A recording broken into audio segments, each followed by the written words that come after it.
a choice right now, between fear and love. It's just a ride.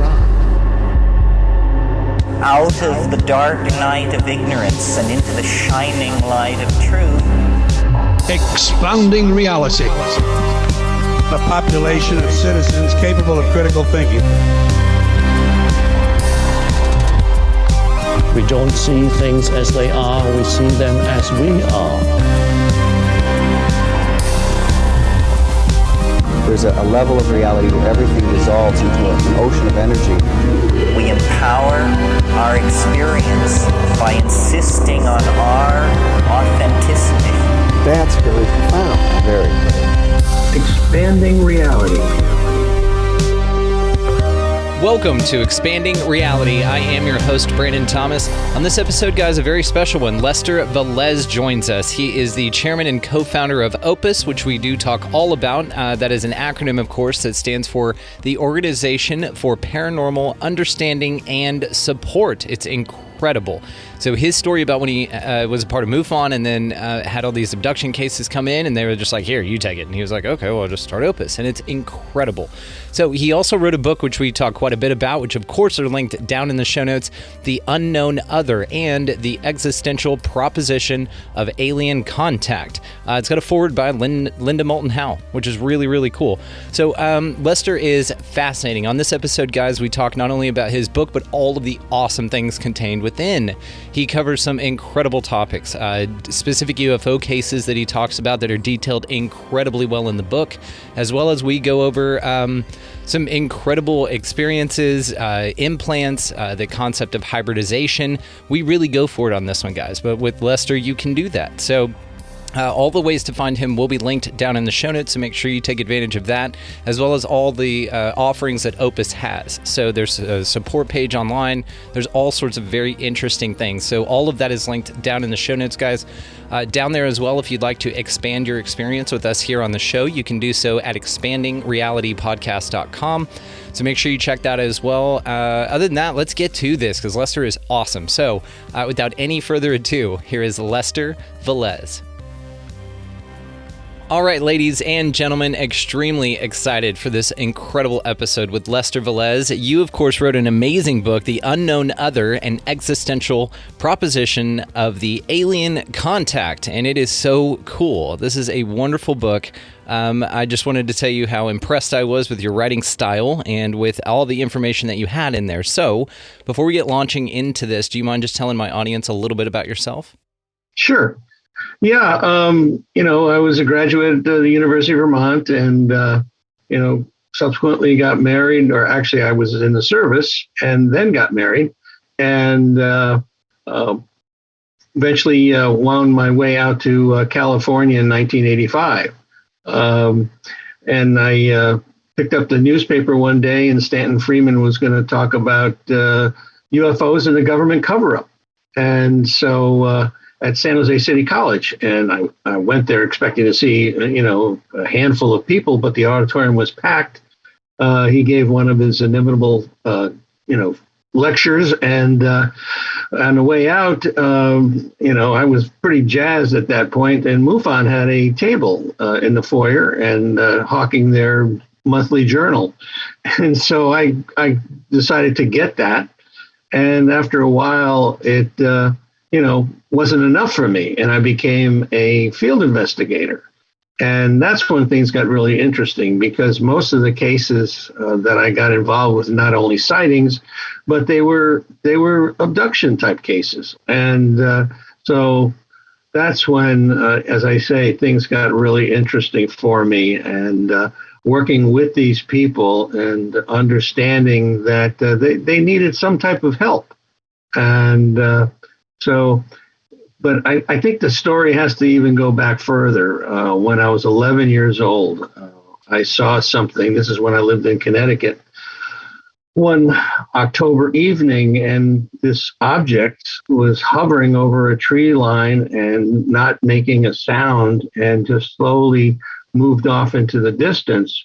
And it was an oval whitish type object. And of course, it scared the hell out of me. And I ran into the house. And by the time I got there, into the house to drag my father out and finally convince him to do so, it was gone. And he said, well, it's probably a beacon of light reflecting off a cloud. And, well, I didn't quite buy that. And decided to go to the library and look for some books on UFOs. And I did. I found George Adamski's books. And so that set me on a path for quite a while until I got into high school, and girls became a little bit more interesting to me. And, eventually, as I say, went off to college, the University of Vermont, and joined the ROTC, became a field artillery officer. And as I said, eventually got married, had a couple of kids, and moved out to California. So that's kind of the intro. And in working with these people, they asked me, did I know of other people having similar experiences? And I said, yes, I do. So as it turned out, I began facilitating a support group in San Jose. And some of the stories that I heard and the information that came across was incredible. Nothing I had read up to that point was as dramatic and as compelling as what these people were telling me. And so some of the cases that I got involved with, one particular case was this couple, and they were picnicking in a state park just north of Santa Cruz. And they were coming out of the park. It was almost dusk, and they noticed this light over the ocean.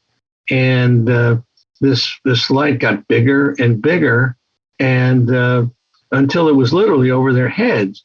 And it turned out to be a triangular craft about the size of a small Learjet. And it continued to go into a canyon behind them. And they noticed another light over the ocean. And this light got bigger and bigger, the same scenario, until it was over their heads. And it was the same type of a craft. And the first one, they felt they were looking at it. But the second one, they felt it was looking at them, and they became frightened. And they backed up underneath a big old pine tree that was up there. And so this happened 5 more times. There was a total of 7 craft that were in this canyon. And they were just sitting there horizontally, one next to the other, kind of doing that butterfly action that UFOs tend to do. And then all of a sudden, the whole group went up in a vertical position, and they went around a corner, but there was no corner to go around. It was just like they went into another dimension. Well, needless to say, at that point, they started to leave the park. And they felt very unusual at that point. They felt like they were on automatic pilot, like they were floating down out of the park. In this particular area, and I was out there with them actually looking at this area, is dark during the day because of the trees and the vegetation, and it's rocky. And in order to navigate that during the day is even difficult, let alone at night. And so they somehow just, as I said, floated down through there. And that's the last thing they remember until 3 hours later, ending up in a restaurant in a town called Pescadero, which is only 5 to 10 minutes away from the park. And so it would not take them 3 hours, but they had no recollection whatsoever of what had happened to them. And they ended up coming to the support group meeting. And they had both developed a rash on their body in the groin area. And right away, people in the support group said, well, was it poison ivy or poison oak? Because there's a lot of poison oak up in that park. And they had gone to a doctor, and the doctor said, no, it's not poison ivy or oak. I'm not sure what it is. And then they had gone to another doctor, and he posited the fact that, well, perhaps it's some internal, reaction to something. But I don't know what it could possibly be. So they had taken a picture, as I said, and they showed it around to the group. And almost without exception, each member of the group said that they had a similar rash at one time or another. And one of the people in the group said, well, I know what that's from. And of course, we were, kind of skeptical about that. But what came out of this person's mouth blew us away, because what they had said was that this was a reaction to the fluid that they dip you in when they bring you on board the craft to sanitize you. But only in that one particular area, in the groin area? Yeah. And perhaps because of being in that area, it can be more moist or something, and perhaps retain some of that fluid. It's unusual. There's no question about it. But the explanation of what it was mind blowing. It's like, oh, okay, I never heard that before. That's a first. Well, it's incredibly remarkable, because if you think about it, these non-human entities, whatever they are, if they are doing this and abducting and dipping us into some sort of sanitizer, whatever material that's made out of, I mean, all humans, some of us have peanut allergies. Some of us are allergic to different detergents. So you would think that it's interesting that they could get such a ubiquitous compound that would be okay for everyone, with maybe the result being like this slight rash. They're like, okay, we've tried everything in the universe. It turns out we could do this, but it's just a little bit of an irritating rash, so we're just going to go with that formula. Now, Let me ask you, were the other people in the group that admitted to having a similar rash, did that all occur in the same location, or were there different areas of the body? There were some different areas, some around the neck area, some near the armpits. Some still in the upper thigh area. So yeah, it probably depended upon the person, how they reacted and where it was most prevalent for them. Yeah, that's interesting. And it's kind of like you picture like cows, in a cattle chute getting flea dipped or something, where they jump through that bath, and it's kind of like maybe that's part of the process. It's interesting, but it makes sense. But also it raises other questions, like why do they need to sanitize us for their health, or are they protecting us from what's on the craft? That's a good question. I have no answer for that. It's certainly a possibility of going both ways. That protecting themselves from whatever we have. Although that's, to me, that's why if I was an alien, that I would, if I was bringing somebody, like we go out to outer space and we bring stuff back, and we make sure it's confined or in a vacuum sealed object, and it's handled very carefully. Well, I think the same thing is going on with these aliens, is that they're trying to make sure that they're not bringing something on board rather than them giving something to us. I don't think they worry about that. Yeah, no, they wouldn't. It's kind of like, and we talk about this quite a bit about the abduction phenomena. It's kind of the motivation behind it, and how do those entities view us? Like, are we just like some sort of experiment or some sort of prison planet idea where they can just come on in and just do whatever the hell they want and be okay with it? Because that was, I guess, going to lead me to my next question about this particularly.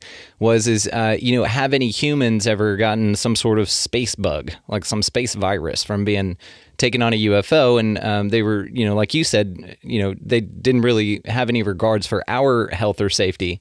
But it's interesting also that stuff isn't more prevalent, that you don't have just like a bunch of space bacteria running around. It may, I don't know, prove that the universe is pretty ubiquitous as far as when it comes to contaminants. Maybe there's some stuff that's pretty universal, Well, I think that there definitely are physical effects that occur from people coming into contact, mostly, most likely due to microwave energy, even X-ray and gamma ray energy that is part of the mechanism of these saucers, if you will. So, and in the latest book, Skinwalkers at the Pentagon, they talk about a lot of different diseases that have occurred after contact, especially with orbs coming into the bodies of people.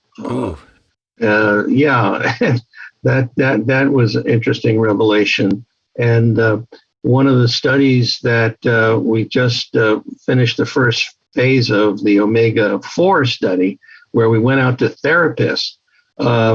What people are seeing are grays first. That's still number one. And I think one of our discussions we had that when we were on that panel, Brandon, we talked about the grays being like an iPhone.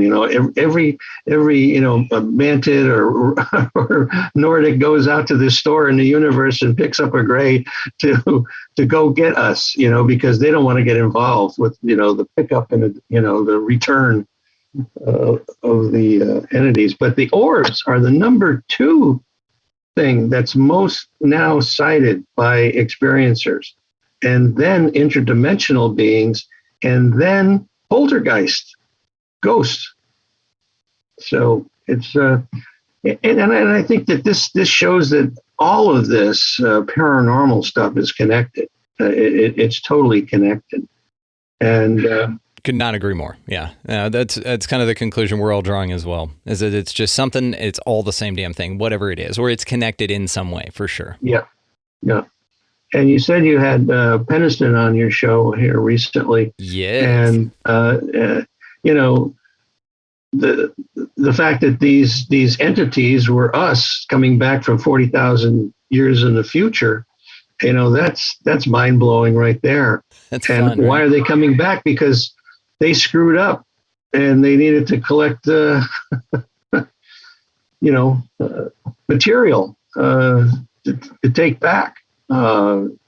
It's an interesting thought, because people always ask, well, is it extraterrestrial? Is it interdimensional? Is it time travelers? Is it our military? Well, I think it's all the above. Whatever you can possibly think of. I is agree. what it is. I completely agree with that. And there was an interesting thing I brought up too, Jim, as well, when I had him on, about a friend of mine named Mira Taylor. She has a really interesting perspective, and she's real zoom out, big picture. And she kind of follows a more spiritual aligned path with it, with the idea, which would be that there's nothing here but you. Okay, it goes the idea spiritually. Okay, so this means that all entities, anything paranormal, all of that stuff is you, or a part of you on some level. You're just an individuated piece of consciousness, right? Mm-hmm. So to the idea of the abduction phenomena, UFOs, aliens, all of that stuff, let's say perhaps, because there's been a couple of different things, and I'd love to talk to you about this, is that some people say that so one of the ideas goes is that whenever you look at abduction cases or visitation cases or contact, especially in a structure, a home, where people are taken out, that these entities, whatever they are, seem to phase right through the wall or the window or solid objects, roofs sometimes. It doesn't seem to be like physical barriers for us or not for them. So one of the interesting ideas is that perhaps they take your astral body and leave your physical body behind, which would kind of call into question the dip that we need to do. Like, why would they need to sanitize your your astral body? Astral body, right? Right. But there could be some other things about that, though. But one of the interesting things is perhaps if they take your astral body, maybe the way that they present themselves as these craft, maybe it's just an apparatus to go within you. Have you ever seen that movie Inner Space? With Martin Short, I think it was an old movie. It was back in the either 90s or 80s anyway, but they basically take a machine, a big submarine looking thing, and they shrink it. And they put it into a bloodstream. Yeah. Okay. So perhaps it's something like that, and you go within yourself. That's where you're being abducted to. And these entities are part of you that are kind of a mechanism in which it buffers the experience a little bit, to where it's not as jarring, because you think that you're going on a craft. And we have these, sightings everywhere. That could be what sightings are. They just float around everywhere. And perhaps, it's just one of those ideas. It's pretty interesting. What do you think? And I think that in my book, the story that Adam tells, which is one of the first in the book, talks about breaking down the structure, of the physical body in such a way that it can go through walls, go through windows, or what have you, and then being reassembled. So that's another way to look at it. Yeah, I mean, I think the astral body thing is absolutely legitimate, because of the way things happen. But I think it could be a multitude of different ways that these entities are interacting with us, whether it's disassembling our atoms and reassembling them like, the transporter. Yes. Exactly. That thing goes through anything, and then you have the astral body scenario, which I think is valid as well. We just don't have definitive answers to this stuff. That's the problem. We don't. And it seems like there's some ubiquitous cases to where there's some similarities that occur, but also there are other cases to where they take your astral body or your physical body, or there's missing time or there's not. Or like Dr. Roger Lear, there's implants, which you do talk about in your book. These kind of things are very interesting, that there are artifacts that people physically bring back from having an experience such as transmuting through a wall. That should be enough. But no, they, introduce you to some hybrid child. And I want to talk about hybridization with you as well, which you do cover very well in your book. So it is interesting, though, the different variety of phenomena, the flavor that they come in, the variety of craft, the variety of entities. We know that there are some commonalities like the Greys, and we did talk about that on that panel. So that's how you and I met, by the way, everybody. I'll go ahead and link the conversation that we had on Deep Share, Andy Rouse's podcast. He put together a wonderful panel, and it's called The Witness. And so I will go ahead and link that down there if you guys want to go check that out, to make sure you do that.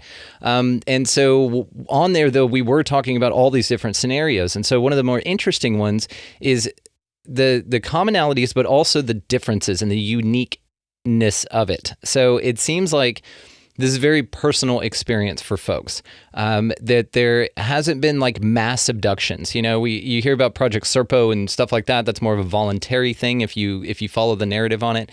But mainly it's couples. It's a couple of people. What's the most amount of people that you can think of that have been abducted or taken at one time? Yeah, I know that Bud Hopkins, way back when there, had a group, a couple of hundred people that got abducted, that he got involved with. I personally have only had 2 people at a time. This case that I just mentioned to you earlier, but it's mostly one-on-one type of a scenario. It is rare to have larger numbers of people disappear, but it's not unheard of. As I said, this case that Bud had gotten involved in, I can't remember the details of it. I think it was down in South Carolina someplace, and they were in a park or something, and then just all of a sudden disappeared. And then, of course, Terry Lovelace, he and his buddy got taken, and that's a hell of a story right there. And Terry, by the way, is on our advisory panel for OPUS, and is along with Linda Moulton Howe, Melinda Leslie, and Yvonne Smith. So we're very lucky to have those people involved with us as well. But yeah, there's so many facets of this phenomena, and you can look at it from a psychological point of view. You can look at it from a physics standpoint. It needs to be looked at by all aspects, and that's why we need more scientists involved in looking at this phenomena. And God bless old Lou Elizondo for sticking his neck out and trying to, get this whole thing going. And, some people talk about the fact that, well, he shouldn't be doing it the way he's doing it. But I think the only way you're going to get the attention of the government is to say it's a threat. It's a possible threat. Yep. Because then you'll get money.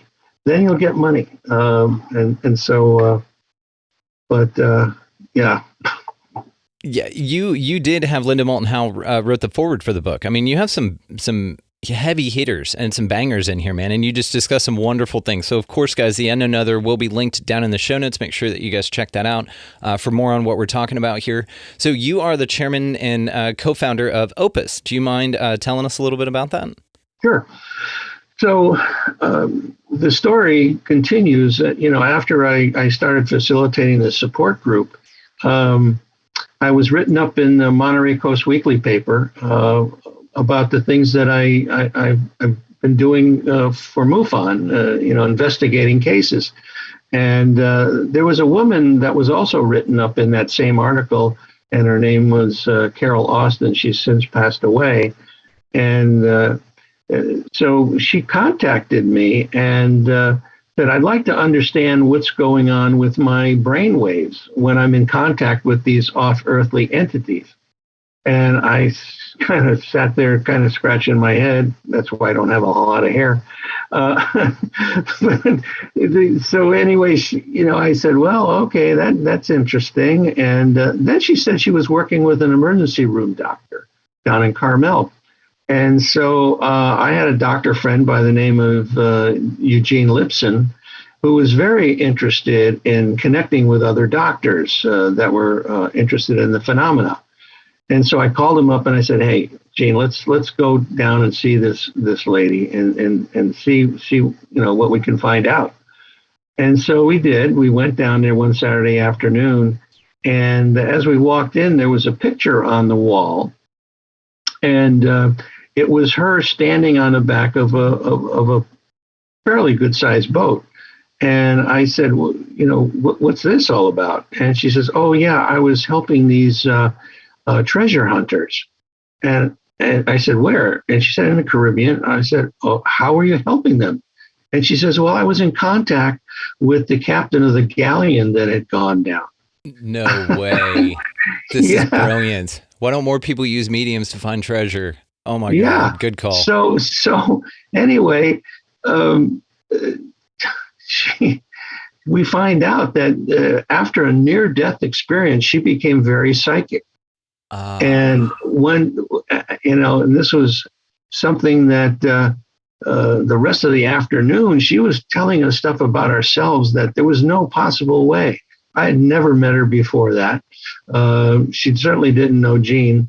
And we came away from that afternoon just blown away. He said, how can we possibly help a person like this? Yeah. And that became how, Opus was hatched that afternoon at a hamburger joint, saying, okay, we got to put an organization together. And so in 1994, the Organization for Paranormal Understanding and Support was officially recognized by the IRS as a 501c3 nonprofit organization.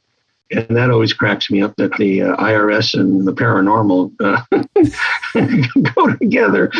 They're going to get theirs, Yeah. In this life or the next, they'll get theirs. Yeah. And anyway, so we put together a group of people that I talk about in the book, who were the initial group that we got together, and really good people. And we put our mission statement together, and you can see all of that information on our website at opusnetwork.org. And basically, very simply put, the mission is to help people having paranormal experiences, and that covers a lot of area, the paranormal. You could have spiritual awakening, poltergeist activity, certainly UFO, abduction type cases. And as it turns out, for whatever reason, we have continued to get the majority of cases centered around abductions and, experiencers coming to us. I'll get 2 to 3 a week at minimum, people looking for help. And most of the time they're looking to get put into our online support group, which is, I think, has proven to be so beneficial for people because they can talk to other people having similar experiences. And so this is, as I said, online. It's totally confidential. You have to go to our site, request support. There's a support button there, and you click on that, and we ask you to fill out a short little form. And then either I get it or another member of our organization gets it, and we do a little triage. And then we, either you want to go in. Sometimes they're looking for professional help, and most of the time they're looking for hypnotherapists. And so we have a resource list of hypnotherapists that we can, utilize to point them, in the right direction. and that seems to, be working out very well. And so the big thing for us right now, as far as what we're trying to do in the future, is to get the word out, in a bigger way and in more areas. And shows like yours, Brandon, are very important to us because, you talk about the book. And by the way, all proceeds of the sale of the book go directly to Opus. I don't get a dime. And that's, that's my contribution to the cause here, trying to make sure that we're funded. We can continue to do what we do because, of course, it takes money, to run a website, and none of this is free. And so we do have to raise some funds, but it's all tax deductible if people donate because we're a nonprofit organization. Anyway, that's kind of it in a nutshell. What we're doing, and we have a Facebook presence, we have a YouTube presence, and we're now talking about getting involved with Instagram and even maybe TikTok. We just had a discussion about that the other night, so we'll see where that goes. But anyway, the interesting thing, you hit it, and I wanted to talk about this, is reincarnation, because in the book Adam talks about reincarnation, and one of the things that happened at a support group meeting was that a person said, "Well, I've seen you before." And I said, "Really? Where? At a UFO conference? A grocery store?" And he says, "No, I saw you on board a craft." Oh. I said, "Oh, really? Oh, that's interesting." So I kind of blew it off, and then it was probably a year and a half, 2 years later, somebody totally different in the support group says, "I've seen you before." I said, "Really? UFO conference, grocery store, gas station?" No. You were on a craft, you were sitting on this bench naked, and you were freaking out, and they told me to go over to you and calm you down. Shut up. Well, so at that point, I decided, okay, I'm going to go get regressed. And I had 3 separate regressions, 3 different people, and could not find out anything with regard to alien contact. But I had multiple past lives, and they all came up with past lives for me. And so later on, somebody said, "You know what? You might have been abducted in a past life." Yes. Yes. And I think that can be totally possible. Maybe because people ask you, "Why are you involved in all this?" I said, "Well, you got to go back to when I was 11 years old and I saw this. I got really interested, and then all these things fell into place. All these synchronicities, if you will, falling in place." And when I've traveled around the country in my previous job before I retired, I was basically traveling around the country all the time, and it was interesting how I would always seem to show up and end up in places that had significant sightings or, abductions or something like that. And it's like, well, I'm a little bit late because this happened, but why am I here? It's just phenomenal how this all, as you say, I think earlier, talked about synchronicities. Dude, that is crazy. I've never even thought of that before. But of course, if you have multiple lives and you can recall those past lives, you'd be able to recall if you were abducted or not in those past lives. But what's interesting is that because there was no abduction that you could recall under hypnosis in this life, but other people, more than one, independently of each other, have said that they have seen you specifically. Now, did they say you in the body that you're in now, or they just recognized you, like your energy? I don't know the answer to that. I assumed it was in this body, but I never even thought of asking that question.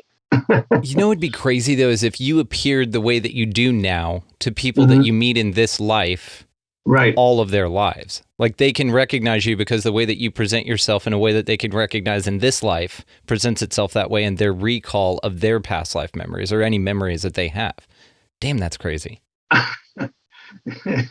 that's a conundrum. Who knows? And as you talk about this, it's like, yeah, there are questions to be asked, but that was so long ago now in the early 90s. I don't even remember who I was talking to back then. Yeah, you're like Mad TV was on TV. What's crazy about this too is if you think about it, and then you can, because we apply a lot of different filters here. A lot of it's spiritual. We look at a lot of different things. So one of the things that I was thinking about whenever you talk about this you're not necessarily not the entity that's abducting you. So let's say, for instance, that you start this journey, and I think this place is way more magical and mysterious than we give it credit for a lot of times. So let's say one of the possibilities could be, just as a fun thought experiment, that perhaps you are the entities and you are all of your incarnations. So maybe you as a higher spiritual being, or as a higher being manifested in this way, as one of these beings perhaps, can come check on the individuated pieces of you and maybe come fix some things and do this throughout timelines, because time doesn't necessarily exist, right? Just from our linear perspective, we need that. Right. But you could be actually your own like spirit guides, your own aliens that come down, or non-human intelligences that come down, abduct you, fix stuff on you, or correct a timeline perhaps, and then send you back out. You know what I mean? Yeah. No, I've been told in the past that I was a commander of a Palladian ship. Cool. And it's like, okay, again, I have no recollection of that, but is that a possibility? Oh, yes. Of course, Lester. Of course, it's a possibility, brother.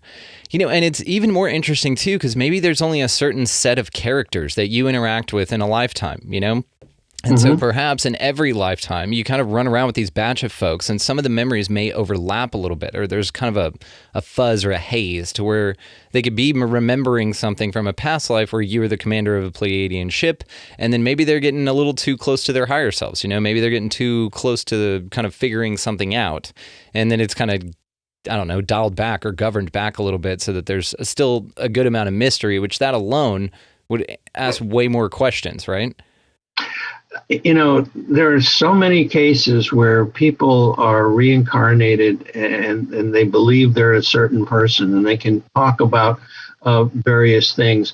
I heard this one case of a person that had missing fingers when they were born, and part of a toe that was missing.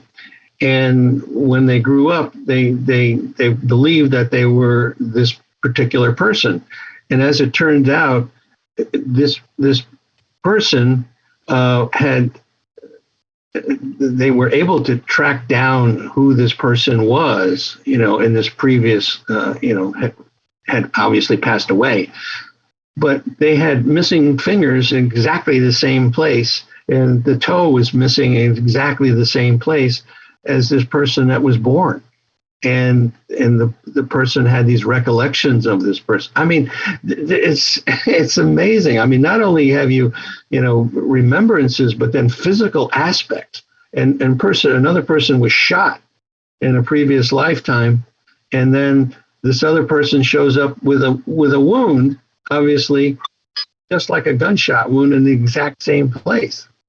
Did you hear of this so many in reincarnation accounts where kids, there's a very famous one where a child, I believe in Russia somewhere, a small village, could recall that he was murdered and buried under some tree in a town not too far away, but that he'd never been to. So he was finally so adamant about it, I believe that they just took him out to the tree a couple towns away that, again, he'd never been to. And he said, yeah, dig right here. And it's in the middle of a huge field, nothing around, ground undisturbed. They dig up a body that ended up dying exactly the same way the kid said that it did, and ended up being the name of the person that he said that they did. And these sort of trace evidence marks or birthmarks, I hear birthmarks a lot in these cases, to where they will correspond exactly, size, placement, everything, to a wound that they can recall of how they died in a past life. Yeah, that's the thing that's so remarkable. And psychics' ability to not only go back in the past, but in the present, but the future. Yes. And, Matter of fact, one of the people that I interviewed that's on our OPUS website is Patricia Mona, who's a psychic out of Calgary, Canada. And she was working with a woman, and it hit her while they were having the session that she felt that her son was in trouble, and that the mother needed to be very careful and watch the child, because there was a possibility that he might commit suicide. And so the mother just basically kind of blew it off, didn't believe it, and came back after a month or so to the next session that she was having with her, and found out that in fact the son did commit suicide. Oh. Jesus. I mean, it's stuff like that. And another interesting thing that was pointed out to me about past lives is we refer to them as past lives because they happened in our history's past from our linear perspective. But another great way to put it, and kind of one that'll blow your mind even more, is that they're simultaneous lives, that you're living all of these at the same time, that there is no past, present, and future, just from our, again, perspective. So that's even trippier. And then when you talk about like ancestor healing and stuff, this concept of, and it ties into scientifically quantum entanglement, to where if something happens to one particle, it affects the other over distances, time, it doesn't matter. It's instantaneous, right? That spooky action at a distance, as Einstein called it. But if that's the case, then you could affect lives that you're living now that we consider past lives or future lives.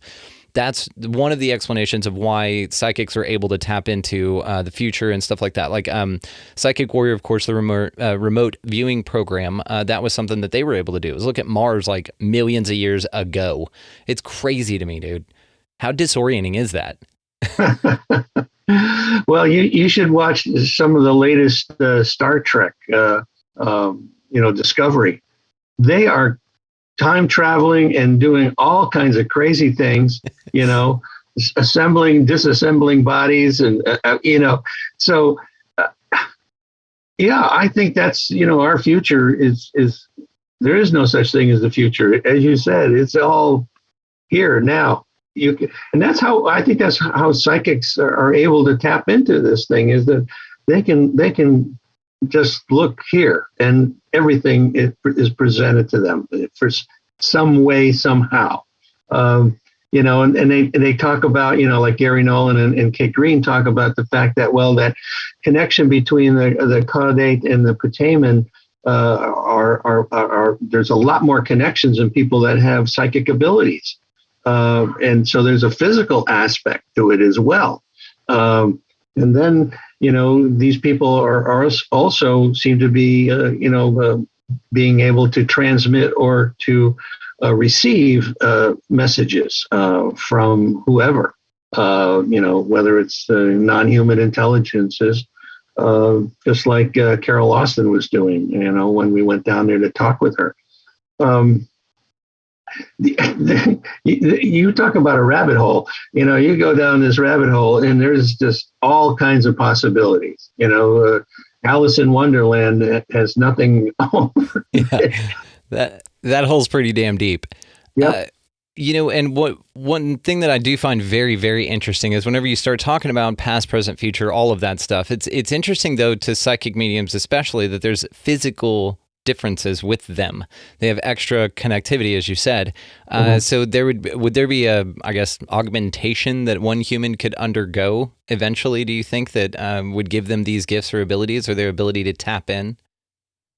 I think that would be pretty tricky, because you're going deep into the brain to do something like that. But that doesn't mean that there isn't some type of a chip that could be developed that could do the same thing.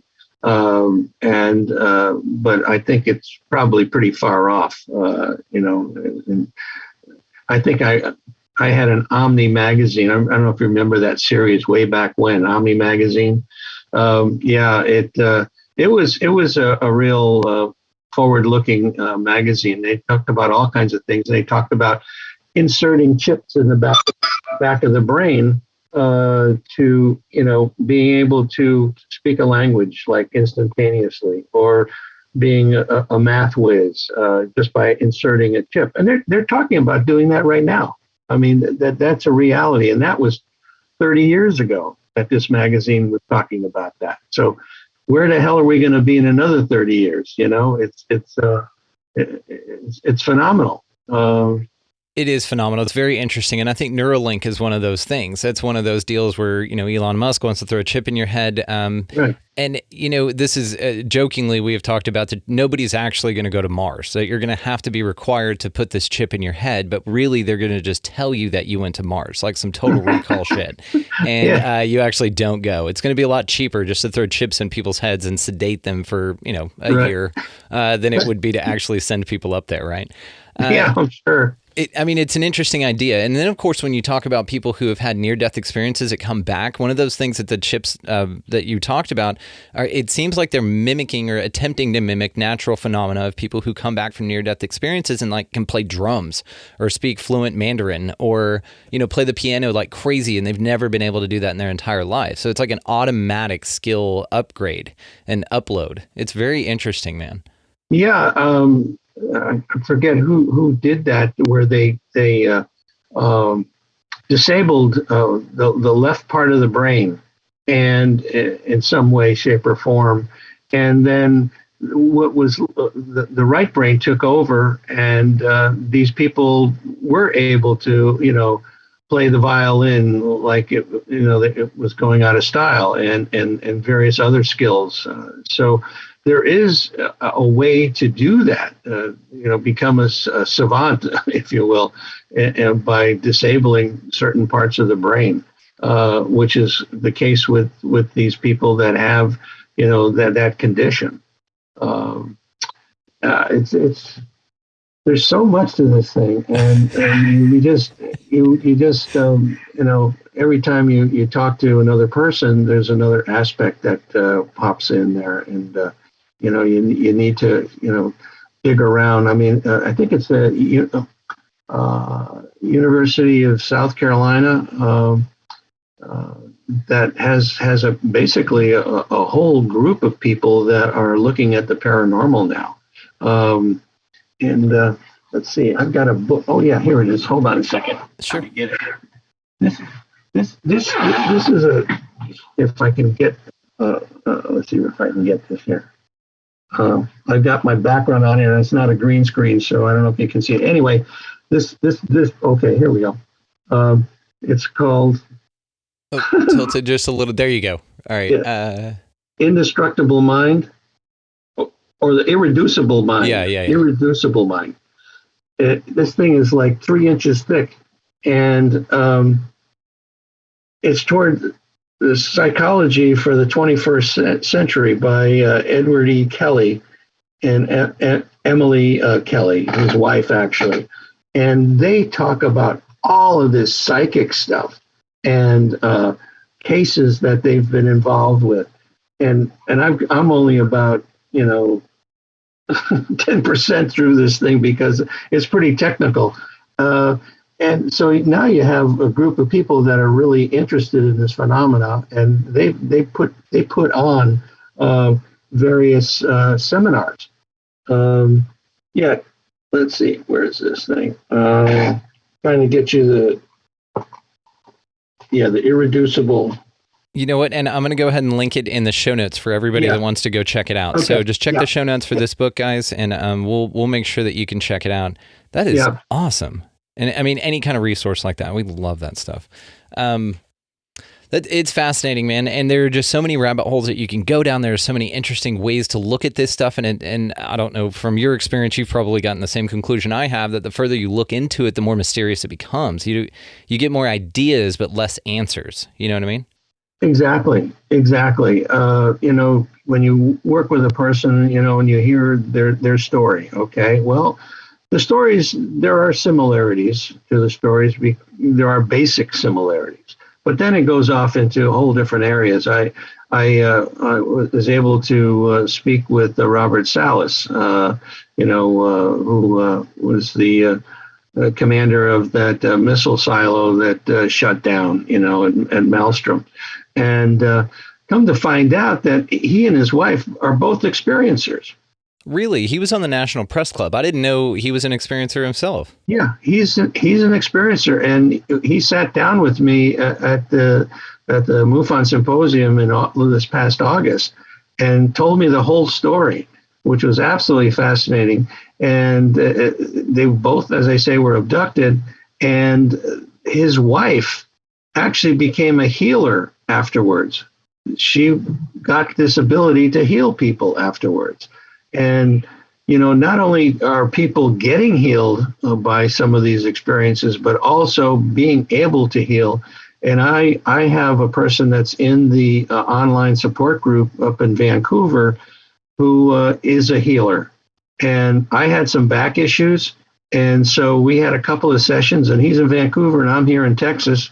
And I was 100% better after he worked on me from distance. See, and I mean, how do they do that? Like, people hypnotize over Zoom and stuff like that and send you a little Reiki energy and you feel better. Like, what is going on with this? Is it a placebo thing? Are they tapping into some sort of field where they're able to isolate you, and you've got your focus on them with the intent of receiving healing? They've got the focus on sending healing out that will be received in a positive way.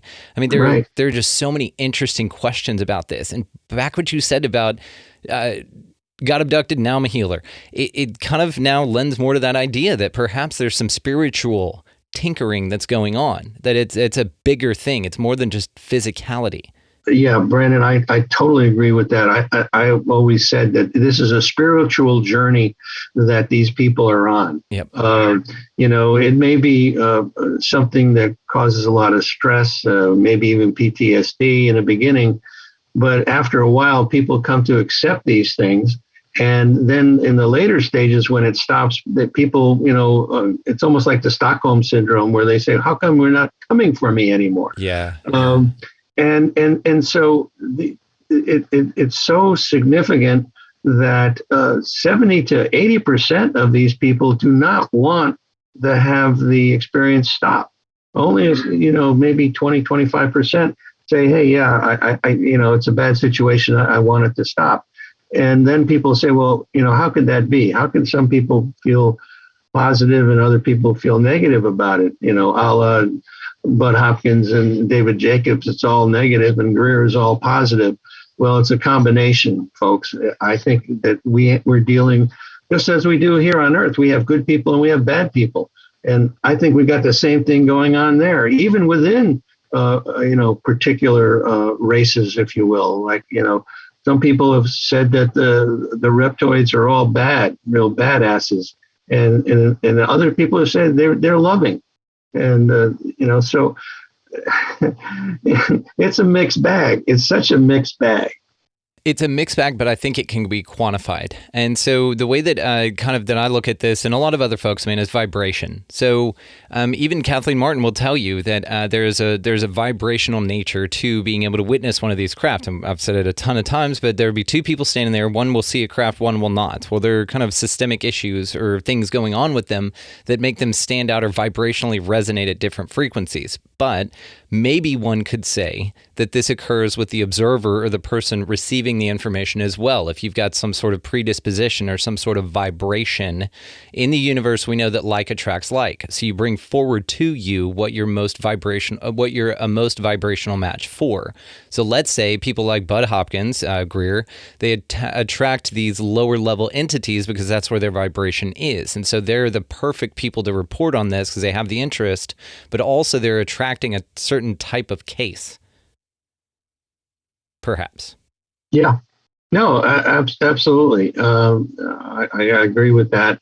And I think too that there are physical aspects that are, we supposedly have a very narrow band that we can see. Yet maybe some people have a larger band. And so therefore, perhaps this vehicle that's out there is vibrating at that frequency. And so this person can see it because he has that bandwidth. So I think it still gets even more complicated because of that factor. You add in the physicality of it, and then also the spirituality and the frequency aspects of it. Are you prepared to see something like this? It's like you hear the story about, the Indians seeing these ships of Columbus, and they didn't really see them because they didn't recognize what the hell they were. Invisible ships. I have heard of this, and this is fascinating. Now, some people say it's bullshit. I don't think so. I think you're right on this. I think it is kind of a brainwave thing, and I'm grateful that you brought that up. Good call, man. That's a nice pull. Yeah. Yeah. Absolutely brilliant. So let's talk about some hybridization here real quick, because this is an interesting part of the reports. So what do you think's going on with that? Well, I vacillate back and forth on this thing, and if you listen to what Gary Nolan talks about, when people talk about hybrids, is that we do not have supposedly in quotes, DNA of an alien. We can't compare anything. So these people that come forward saying that they believe they're a hybrid, there's no way to test that, with these people. If they take their genes and they look at them, and there's not really any difference, from the quote unquote normal people, then it's very difficult to say that they're a hybrid. However, if you're familiar with the book Rachel's Eyes by Helen Luttrell, Rachel's Eyes, you want to find out about hybrids. Rachel, not only she was also in our support group in San Jose, and she was had hypnotherapy by June Steiner, who is the past president of OPUS and is still on the board. Her daughter went to school with a hybrid, and this person definitely looked different, and constantly wore a large hat and glasses that covered the eyes. Military people would come to their dorm room. She went to, I believe it was Humboldt College, and delivering food for this person. And it was in liquid form.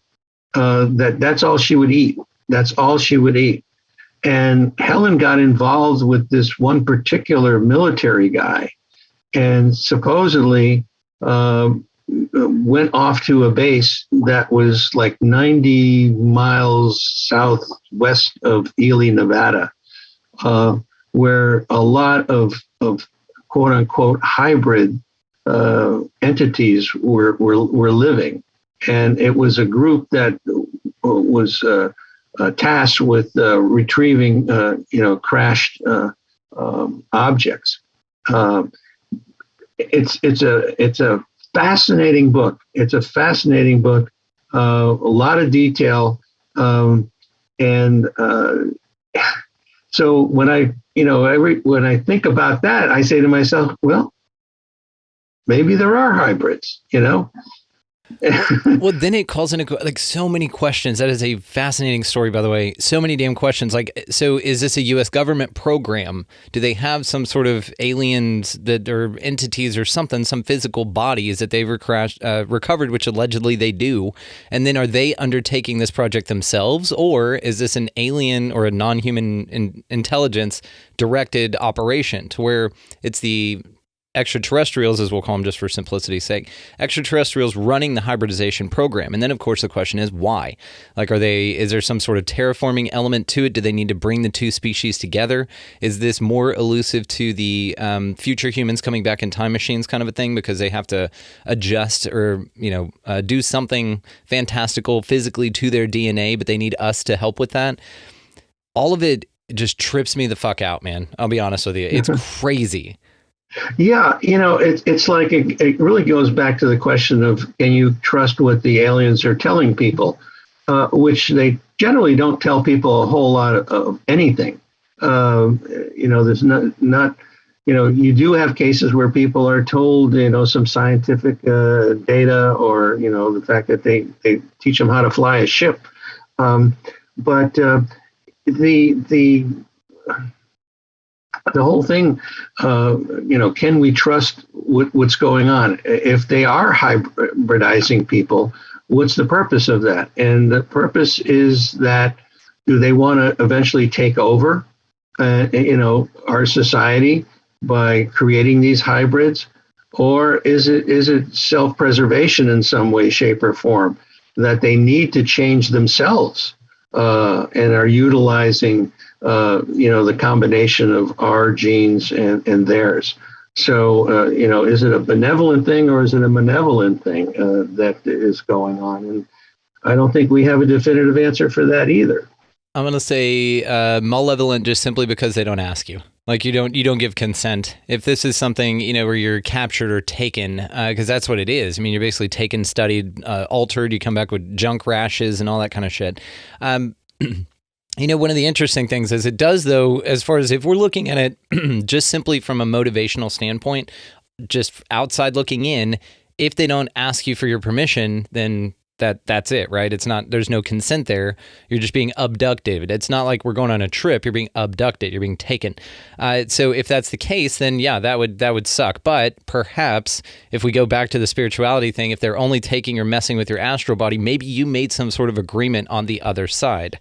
And you've said, okay, I plan to be a part of this hybridization program, or I'm volunteering. It's a box you check, like being a donor on your driver's license now. You choose to be a donor or not. Maybe you could choose to participate in this or not, or maybe everyone gets abducted. Maybe it happens to all of us, and only a certain few remember, and maybe they have certain either skills, attributes, physical things to contribute to being aware that this had even happened to them.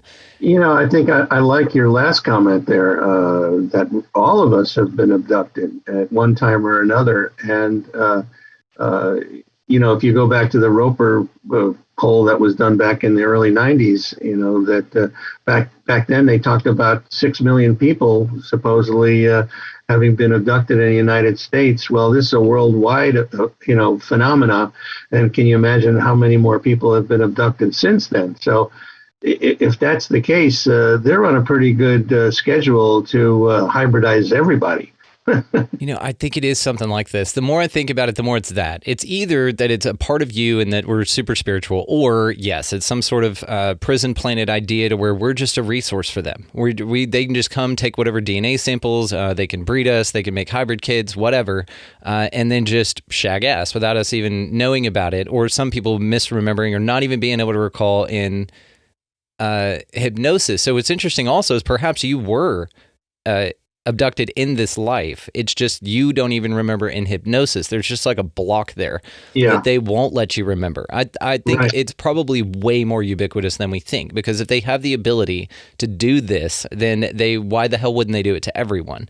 Especially if they can pick and choose either screen memories or, people have that all the time. Oh, I saw an owl and then I'm missing 3 hours of time. And then under hypnotic regression, actually it wasn't an owl.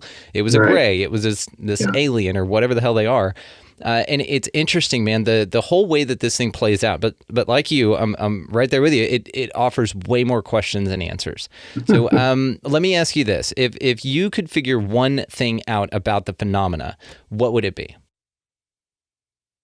Is it? Oh, that's a good question. That's a good question.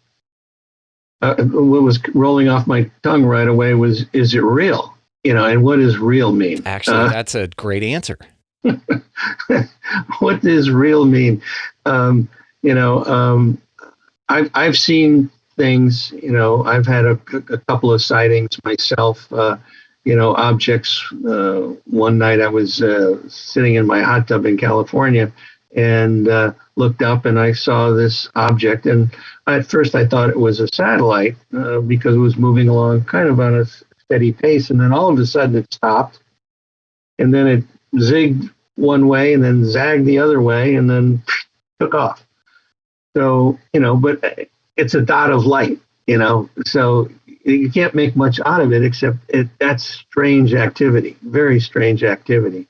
So for me, it is real. It is real, but I think there's obviously aspects of it that are beyond our understanding. The magic, as Arthur C. Clarke says, their technology is such that it looks like magic to us.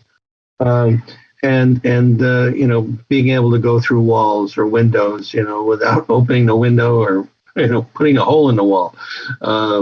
It's just amazing stuff. And I wish I had more answers, but I think that we just need to keep at it and keep talking about it and discovering, more things. That's why that Irreducible Mind book is something that, my God, if you want to, have something by your bedside to, read maybe a chapter, if you can get that far in the chapter, it's amazing stuff that's being said in there. But, it sounds incredible, and I'm definitely going to pick up a copy. So thank you. And of course, it'll be linked again, guys, down in the show notes, as well as your book, The Unknown Other. Make sure that you go check this thing out. This is fantastic. I keep talking about it because it's amazing. So there's one more thing I want to ask you about, and it is implants. So talk to me about that. Well, yeah, this is something that a lot of experiencers come back with. That it's a device that Dr. Roger Lear was famous for taking these out. He had 17 patients that he got involved with where they removed these objects. And as a matter of fact, hold on, let me just get to that implant information. And now this is in your book as well, so I'm just going to, while you're grabbing that, just let folks know that this is in the book. Now, the implants are one of the most interesting part of the phenomena, and I have just so many questions for you about that specifically. It's crazy. So anyway, the bottom line is that there's no inflammatory or rejection reaction by the body with these things. No visible portal of entry. There's collections of specialized nerve endings surrounding the object. An outer coating of ceramic biological material. Now, that's a very unusual combination. A metallic phase where inorganic metal becomes biological tissue. The emission of radio waves, which are deep space frequencies in the FM band, electromagnetic fields in excess of 10 milligauss, composition of meteoric iron-66. Rare earth metals such as U-236, a single isotope of uranium existing by itself, as well as elements such as uridium, which is very rare and hard to find in Earth's crust. Non-terrestrial isotopic ratios indicating the involved elements did not come from Earth. And then he goes on and talks about nanotubes, and this particular patient that had these nanotubes was before nanotubes were invented. So, and then gold spheres. And so it's like, how are these things getting there and why are they there? And so are they tracking devices? Are they monitoring the person in some way physical? I've heard that they were utilized to check pollution levels. Now that was a very specific thing as far as a person's body. So, is this a means of controlling a person in some way, shape, or form, or all the above, All the above. Is it just like a piece of the craft that whenever they turned from their astral body back to their physical body, that they just got stuck in there somewhere? It is interesting, though, that they need to monitor and track with a physical object. Now, the properties of these are fascinating. And this is one of the reasons I asked, is because, yes, it could be any of those things, but another thing could be that it's an artifact of that something happened to you. I think this about missing time. So missing time, I feel in my mind, or one of the ideas I've got about it, is that it exists as an artifact to be looked at, as a marker point for maybe somebody not willing to ask the question straight out or not into UFOs or any of this stuff. Maybe it's like, well, I had 3 hours I can't account for. That's going to burrow its way in your mind, and you are going to have to figure that thing out. Now, I don't think, if they are time travelers, number one, missing time shouldn't be a thing. It's not a thing that's done accidentally, because you don't need to do that. You just take them back at the time that you left, and then that's it. And so the fact that there's missing time, though, again, just like these implants, perhaps could be kind of a marker that something crazy is going on here, and it makes you ask further, because it seems like the phenomena goes from different waves with humanity as a species. It goes as these crazy fairies or lights or something like that, and then now there are objects in the sky that look like craft, that are metal or whatever, solid in form they appear to be. And then there are other things that step into this kind of ideology that keeps mankind invested. We're trying to figure out what the hell's going on here, and these artifacts could be one of it. The I guess intellectual issue I've got with again, something like missing time or implants specifically, is if they can just come scoop your ass up, they can phase you through a wall, they can either time travel or interdimensional travel, why do they have to put a tag on you? Like, it's just odd. It seems like such a low tech way to go about maintaining somebody. Well, it's interesting because, I've also thought about the fact that, our biologists, marine biologists go out there and they pull a dolphin out of the water, and they take a blood sample, they tag him, okay, and they throw him back into his environment, and then come back a year later and pull the same one out, and then they check them again, and they keep doing this. They're following this particular dolphin, and I think that it's we're not at the top of the food chain, and so there's a whole plethora of reasons why these aliens are. People have said, well, if they're so smart, they can just take one sample and they got it all figured out. They don't have to come back. They don't have to abduct anybody anymore. Well, the bottom line is I think that there's a younger generation of aliens coming on, and they need to learn. And so they bring them down here, and they start doing the same thing. I didn't even think of that. It's like teaching your son how to play catch or fish or something like that. All right, son, here's how you abduct a human being, and maybe the bad experiences that they had or when they bungled it. There's a learning curve. He's like, okay, it's all right, son, you'll get him next time. You know what I mean? Exactly. Damn. That's crazy, dude.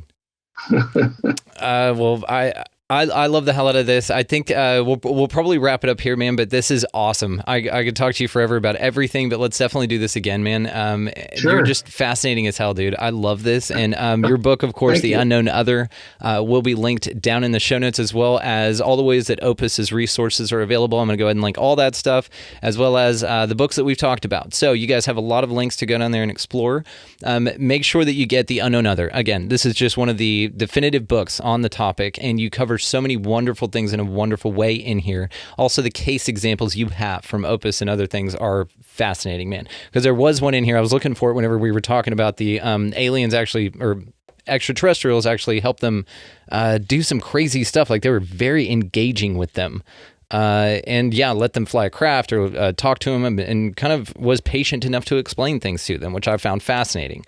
It's very rare that you hear that from these types of encounters. That's true, absolutely true, and we hope to in the second phase of the Omega-4 study. We're going to go out to the clients of these therapists that have participated in this study. And I will get you a copy of the phase 1 study, prior to our doing another show, because I think you'll find it really interesting. I am so grateful. Anything you send me is interesting, so please do that. And yes, of course, your Omega studies you do cover in the book. I think you had 1 through 3 in there.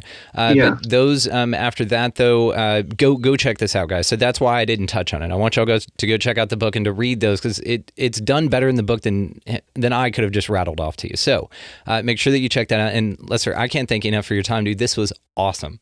Thank you, Brandon. I really appreciate the opportunity to be with you, and I found this to be fun.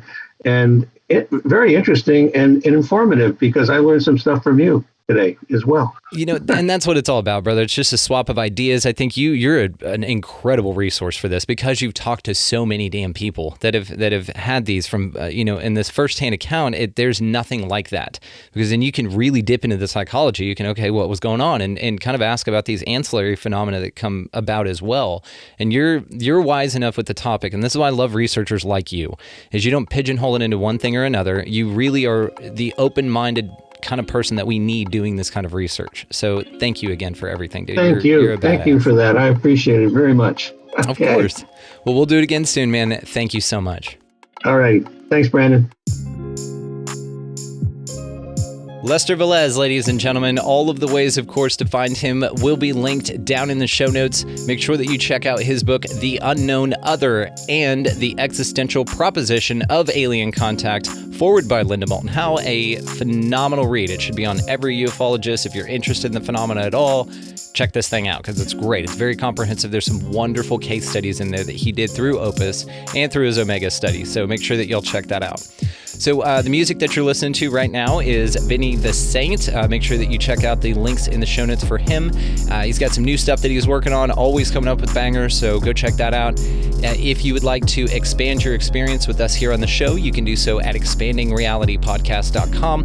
That is where all the links to all socials, Rockfin for our premium stuff, also merchandise. So if you want to get some dope threads, we got some new cool t-shirts up there. We've been working with some artists, and it's awesome. So go check that out, expandingrealitypodcast.com, linked in the show notes. Now, go out into this beautiful place, whatever the hell this thing is, guys, and y'all just pick up a piece of litter, buy somebody in line around you or near you a coffee or a water or a book or a pack of stamps, however they come in a roll or sleeve of stamps, whatever that is. Just do that. Makes a massive difference. The ripple effects ripple out, and it's incredible. So be nice to every animal, entity, lizard person, everybody that you come across. Just a little smile, a little how you doing, something like that. Get out of the left-hand lane, of course, and y'all just go out into this beautiful place, whatever the hell it is, and y'all just be good to one another. Thank you so much for listening. We will see you next time.